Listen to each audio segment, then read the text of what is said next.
So guys, it's Copper. Today we're going to be studying classical studies by watching videos. We already did business, so that's pretty cool. Beeswax. And head myths. We're just going to watch all the videos, and then that'll be our study. I don't think we died. Jesus, that's a bit bad. Okay, Zeus test.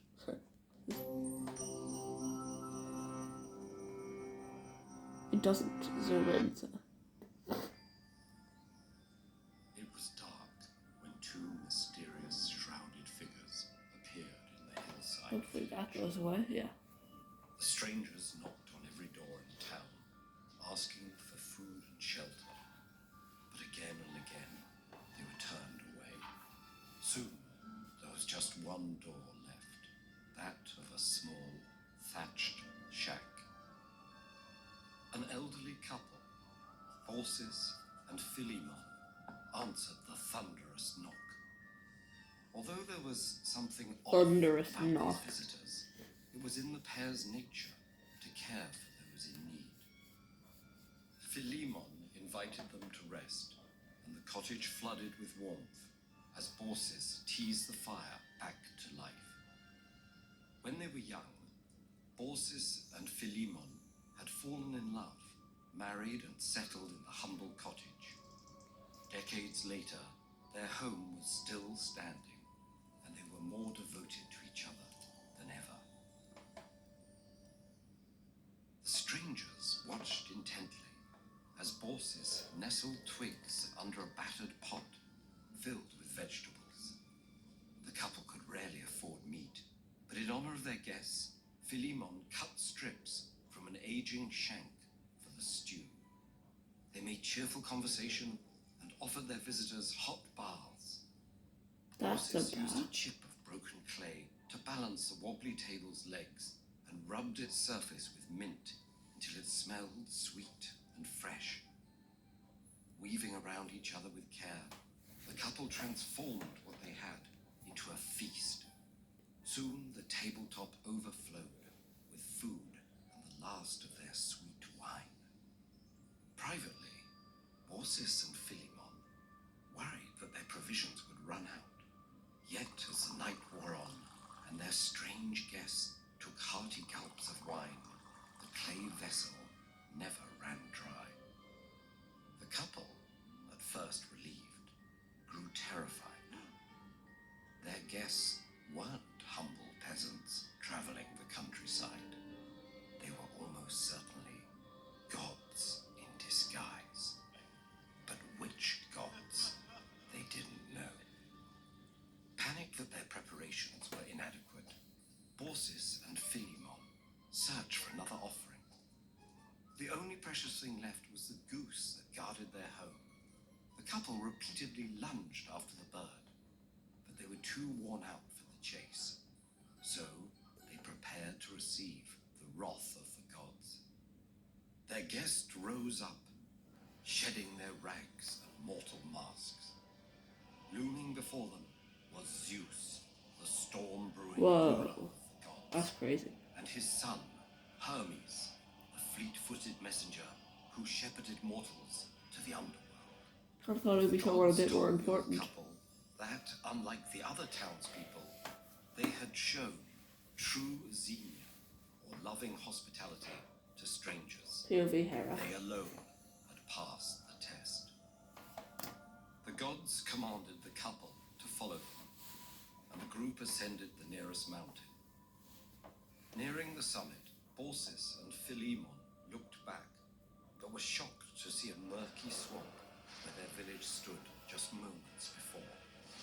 As punishment for refusing to shelter the gods, Zeus and Hermes had cast the townspeople underwater, leaving only their host's home intact.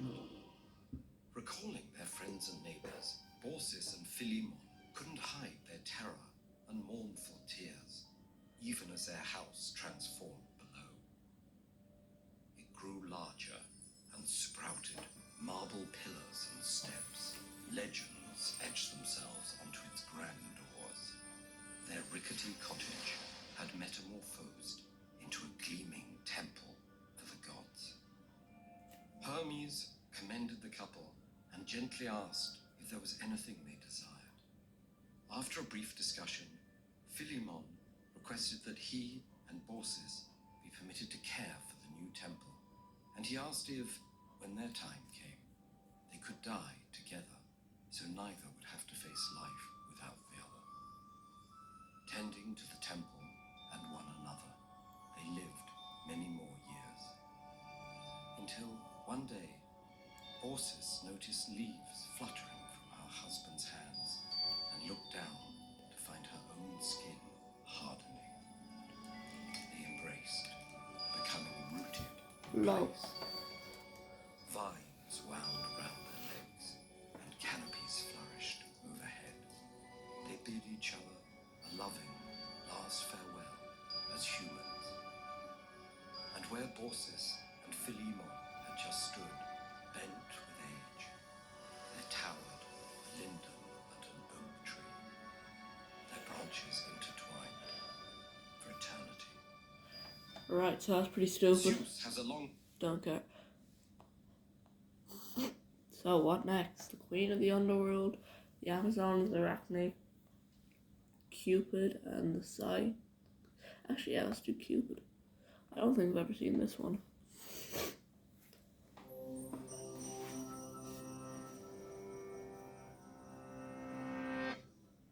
Beauty is a curse, Psyche thought, as she looked over the cliff's Oh, edge Psyche. where she'd been abandoned by her father.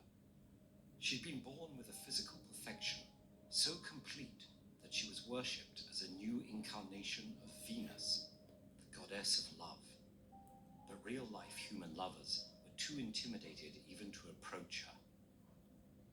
When her father asked for guidance from the oracle of Apollo, the god of light, reason, and prophecy, he was told to abandon his daughter on a rocky crag where she would marry a cruel and savage, serpent-like winged evil. Alone on the crag, Psyche felt Zephyr, the west wind, gently lifting her into the air. It set her down before a palace. "You are home," she heard an unseen voice say. "Your husband awaits you in the bedroom, if you dare to meet him." She was brave enough, Psyche told herself. The bedroom was so dark that she couldn't see her husband, but he didn't feel serpent-like at all. His skin was soft, and his voice and manner were gentle. She asked him who he was, but he told her this was the one question he could never answer. If she loved him, she would not need to know. His visits continued night after night. Before long, Psyche was pregnant. She rejoiced, but was also conflicted. How could she raise her baby with a man she'd never seen? That night, Psyche approached her sleeping husband, holding an oil lamp. What she found was the god Cupid, who set gods and humans lusting after each other with the pinpricks of his arrows. Oh my god. Psyche That's dropped not her loud. lamp, burning Cupid with hot oil. He said he'd been in love with Psyche ever since his jealous mother, Venus, asked him to embarrass the young woman by pricking her with an arrow. But taken with Psyche's beauty, Cupid used the arrow on himself. He didn't believe, however, that gods and humans could love as equals. Now that she knew his true form, their hopes for happiness were dashed. So he flew away.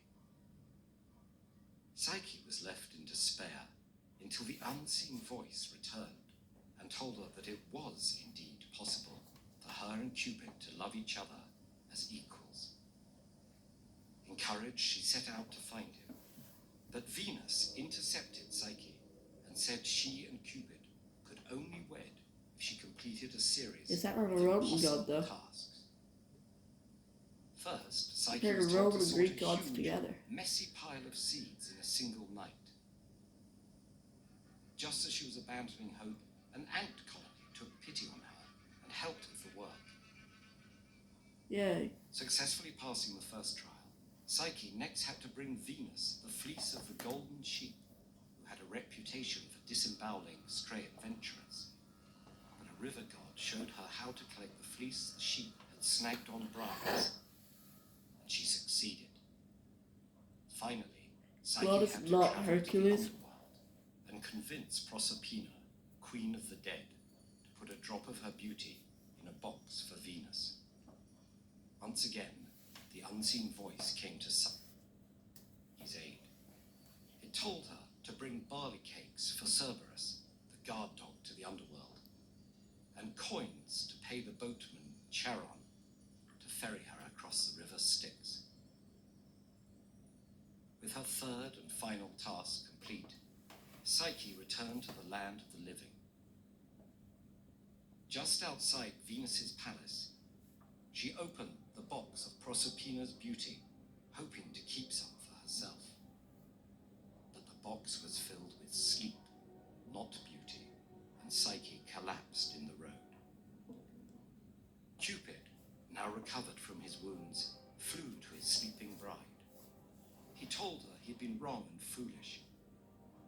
Her fearlessness in the face of the unknown proved that she was more than his equal.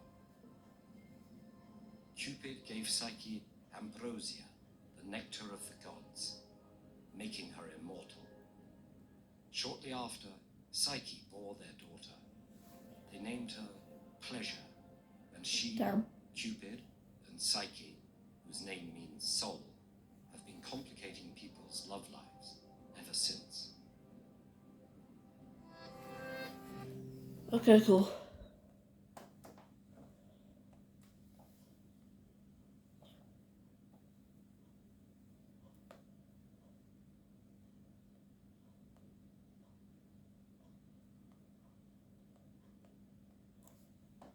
Let's do the Amazons.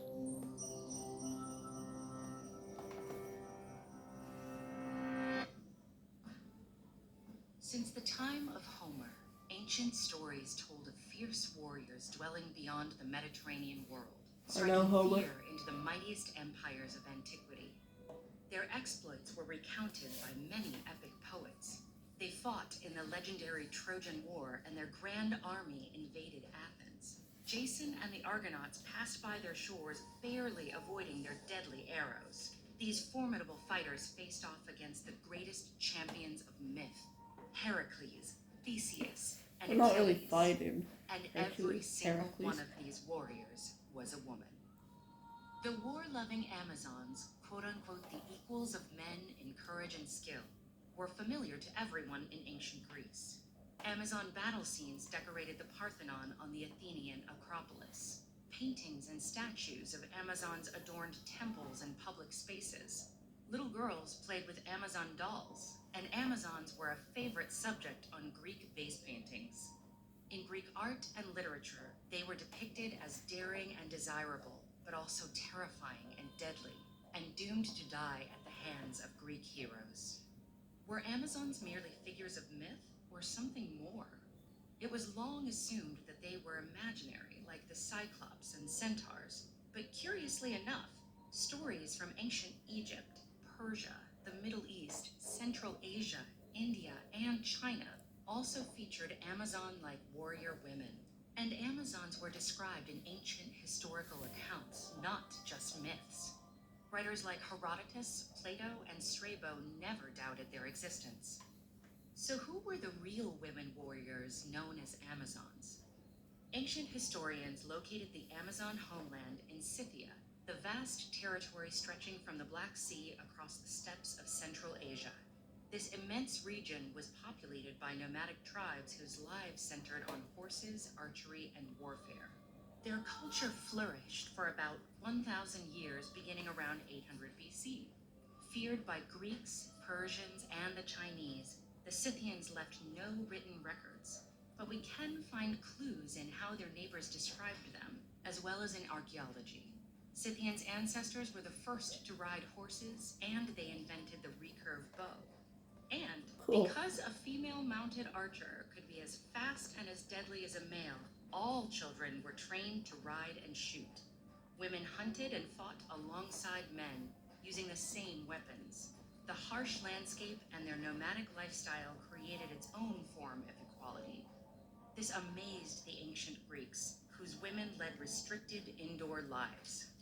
The earliest stories of the Scythians and Amazons may have been exaggerated rumors, but as the Greeks began to trade around the Black Sea and further east, their portrayals became more realistic. Early depictions of Amazons showed them with Greek weapons and armor. But in later representations, they wielded bows and battle axes, rode horses, and wore pointed caps and patterned trousers characteristic of steppe nomads.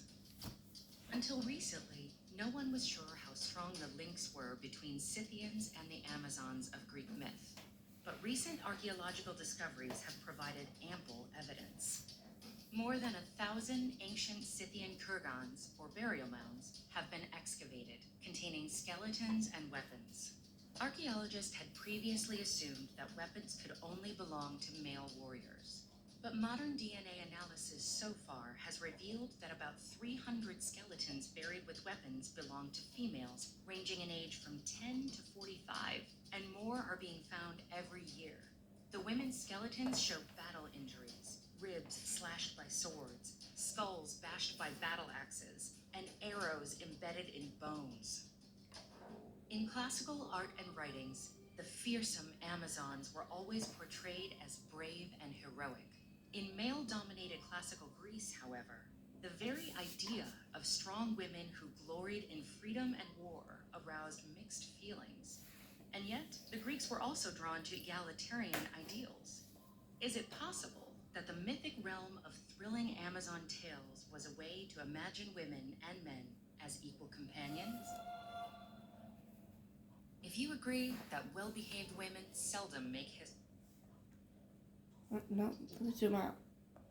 Alright, cool.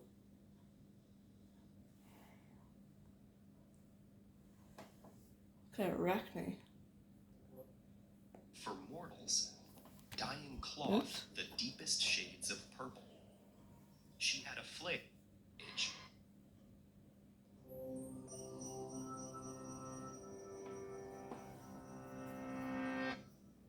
From sailors who were turned into pigs, nymphs that sprouted into trees, and a gaze that converted the beholder to stone, Greek mythology brims with shapeshifters.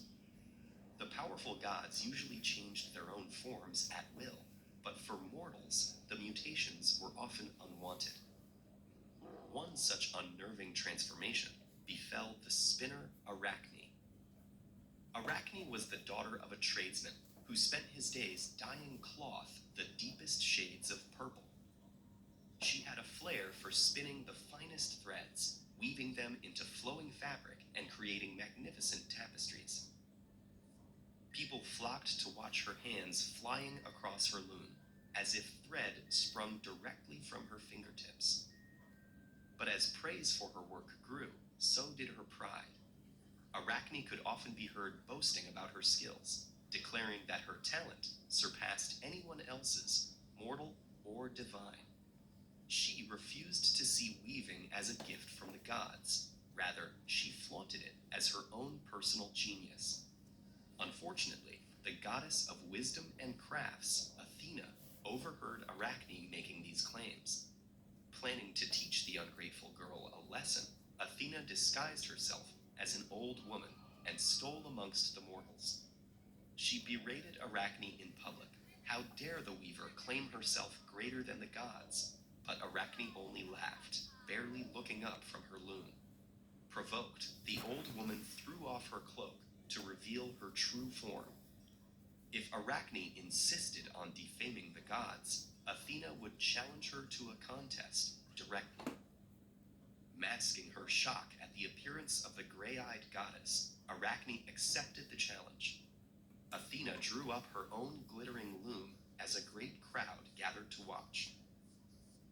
The weavers began, eyes fixed and shuttles blurring.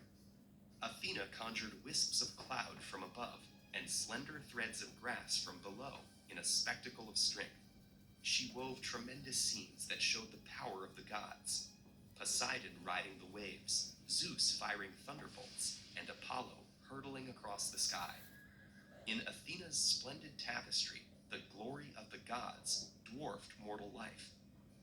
But Arachne had no interest in boosting godly egos. Her tapestry showed the gods abusing their power, squabbling amongst themselves, drinking and bragging, and meddling in the lives of mortals. She represented Zeus as a philanderer, transfiguring himself to ensnare women, a swan for Leda, a bull for Europa, a shower of gold for Danae. Arachne then turned to the misdemeanors of other gods, from Pluto's abduction of Persephone to Bacchus's wild pursuit of Erigone. Even though she cast the gods in the most unflattering light, Arachne's work Pluto shone is with her Hades, by dazzling the way. skill. Her tapestry was almost alive, filled with movement and lustrous colors that winked triumphantly. When Athena saw Arachne's undeniably better and flagrantly subversive work, she flew into a rage and turned on the human weaver. Arachne's glee dimmed as she felt her body shrinking and contorting. Her fingers waved wildly as her arms stuck to her sides, and black hair sprouted all over her body. The goddess left Arachne with a single spool of thread unfurling from her belly, a slim reminder of her human talent. For challenging the assumption that the gods were untouchable, Athena had shrunk her adversary into the first spider. To Well, this day, Prometheus not Arachne do and that. her children spin out her penance, or is it undaunted persistence in the shadows of giants? If you enjoyed the myth of Arachne, check out this playlist for more epic tales. Okay, it's getting like really bright now. So this might be one of the last ones. I think it's one of the new ones. So. Whether it's being chained to a burning wheel, turned into a spider, or Oh, having an Arachne, yeah. eagle eat one's liver, That's Greek Prometheus. mythology is filled with stories of the gods inflicting gruesome horrors on mortals who angered them. Yet Yeah. one of their most famous punishments is not remembered for its outrageous cruelty, but for its disturbing familiarity. Sisyphus I was have the seen first king of Ephyra, now known as Corinth. Although a clever ruler Hello, Mother. made his city prosperous, One he second. was I am doing my study and recording it as proof. I finished all my business, and I'm midway through the classical studies.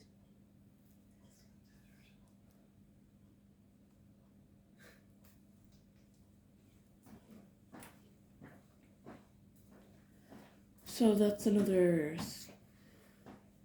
1, 2, 3, 1, 2, 3. Past 7. That's 4 hours left. I got up at like, Half 7. I heard it. yeah, just another 4 hours. You've done an hour and a half. No. I did, except that it's still. How about 4.5 hours? It's still aired. 4.5. No, because you're going to have to look it up another Oh, time. So wait. you're not letting me. No, we'll make up for it another time. No, I told you I'm not letting you off the subject. I know. Except Mother. Uh-huh. I said so I'd finish at 1, and then you said, okay, yeah. But since I got up at 6:30 instead of 7, it's 1:30. No, I didn't say finish at 1. You did. No, I didn't. You did. You know I was half asleep. Okay, you still said it though, so. Yeah. It was midnight, but you still said it. Anyway, let's continue that. also a devious tyrant who seduced his niece and killed visitors to show off his power. Done. This violation of the sacred hospitality tradition greatly angered the gods. But Sisyphus may still have avoided punishment if it hadn't been for his reckless confidence. The trouble began when Zeus kidnapped the nymph Aegina, carrying So,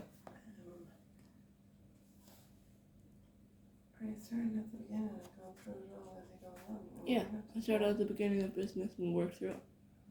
Got a good few pages finished.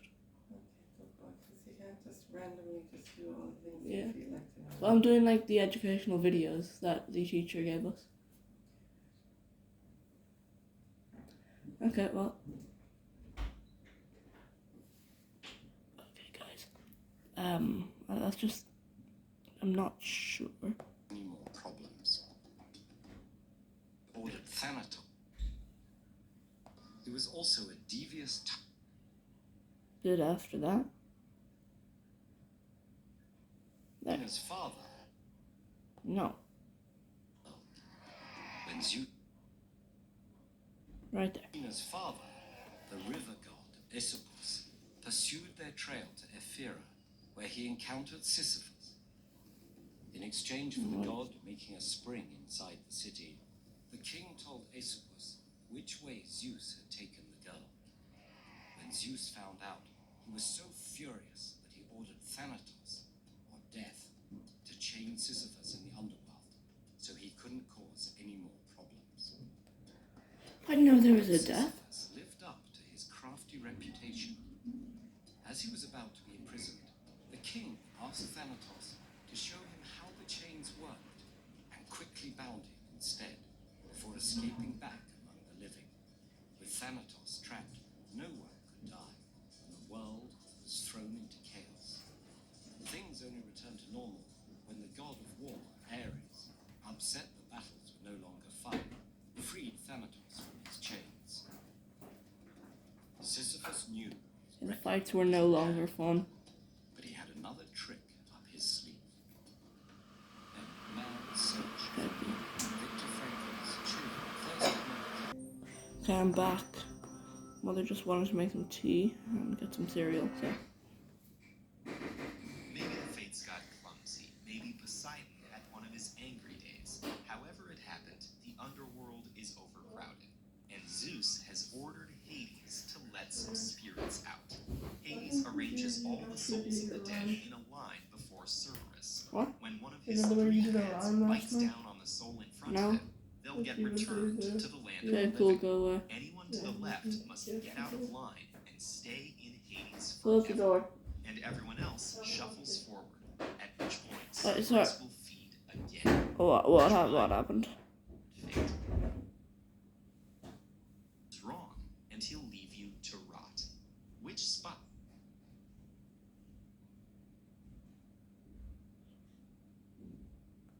Let some spirits out. Hades arranges all the souls of the dead in a line before Cerberus. When one of his three heads bites down on the soul in front of it, they'll get returned to the land of the living. Anyone to the left must get out of line and stay in Hades forever. And everyone else shuffles forward, at which point Cerberus will feed again.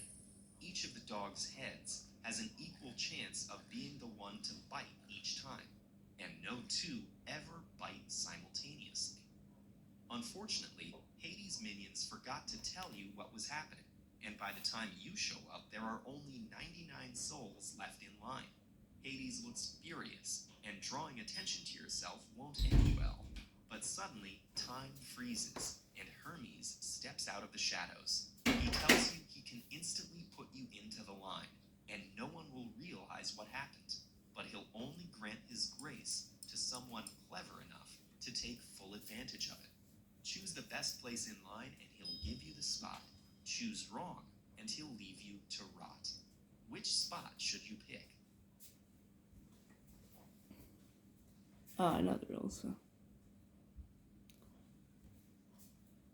It's possible to calculate the exact probability of going free in all 100 spots, but there's a much simpler path to the solution that requires surprisingly little calculation. Imagine being anywhere in line. Way up at the front, one of the three heads will pick someone at random, and you'll move forward 1, 2, or 3 spaces.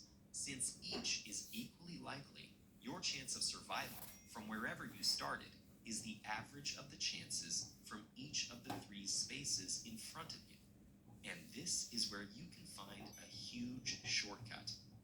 Averages must be on or between the extremes of what you're averaging. They can never be higher than the highest value or lower than the lowest. So whatever your chances of survival are where you start, one of the 3 places in front of you is at least as good, and probably better. This observation is incredibly powerful. It means that wherever you are in line, it'd be wise to trade your place for one of the 3 spots in front of you. Let's ignore which for now and think of them as a trio. This trio's maximum value is better than this trio's, and so on. Keep going, and you'll reach the front. These 3 spots must contain the extreme values, the best and worst probabilities for the entire line. In other words, they're all we need to consider. Place 1 is bad. Head 1 would save you and the other 2 doom you forever. That's just a 1 in 3 chance to escape. Place 2 is better. Head 2 is great. Head 3 is bad. And head 1 is okay in that it gives you another chance. But place 3 is best because head 3 saves you, while heads 1 and 2 both give you extra chances. If you did want to consider the exact probabilities, the odds of surviving in place 3 are 16 out of 27, or close to 60%. The spots later in line tend to be very close to having a 50% chance of survival. Why 50%? Because every time Cerberus sends 1 soul up to be reborn, he leaves 0, 1, or 2 souls in the underworld. That averages out to 1 person staying for each one who gets free. But you can beat those odds handily with what you now know. Hermes has places to be, and so do you. He rewards your insight by sneaking you into the 3rd spot, and from there it'll be just a short wait to learn your ultimate fate. Looking for something to challenge your mind while you wait? Try out Brilliant.